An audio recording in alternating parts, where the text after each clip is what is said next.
Guys, আসলে আজ আমার জন্মদিন যেহেতু তাই আমি আমার বাড়িতে বসে আছি। আমার বাড়িতে বসে থাকতে একদম ভালো লাগে না। আজ খুব বৃষ্টি পড়ছে, তাই আজকে আমি আমার কেক এনে কেটে দিয়ে খেয়ে নেবো। আজ আমি কলকাতাতে আছি। কলকাতা আমার বেস্ট ফ্রেন্ড।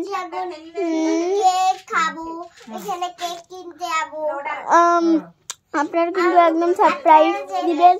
আসলে আজ আমার একদম জন্মদিনের দিনটা, আর আমি সকালবেলায় উঠেই আমি মধু চিনি আর জলটা কারা খেয়ে নিই।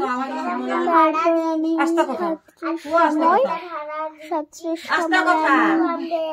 একটু দুধ চিনি বা কিছু একটু খেয়ে নিই। তারপর আমি ডিনারের সময় খিচুড়ি আমার সব থেকে ফেভারিট, যেহেতু আমি খিচুড়ি খেয়ে আমি আমার অফিস যাই। তারপর আসি যখন, এসে করে আমি খেয়ে নিই অর্ধেক সেই। তারপর আমি কিছু নিয়ে যাই, কলা, পাউরুটি, ডিম, দুধ, এইগুলো আমার সব থেকে ফেভারিট না, তাই আমি নিয়ে যাই।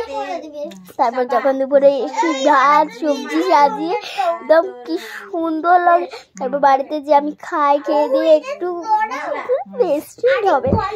আচ্ছা, আমার কিন্তু খুব ফেভারিট কি একটু জানাবেন তো? সাবস্ক্রাইব করুন।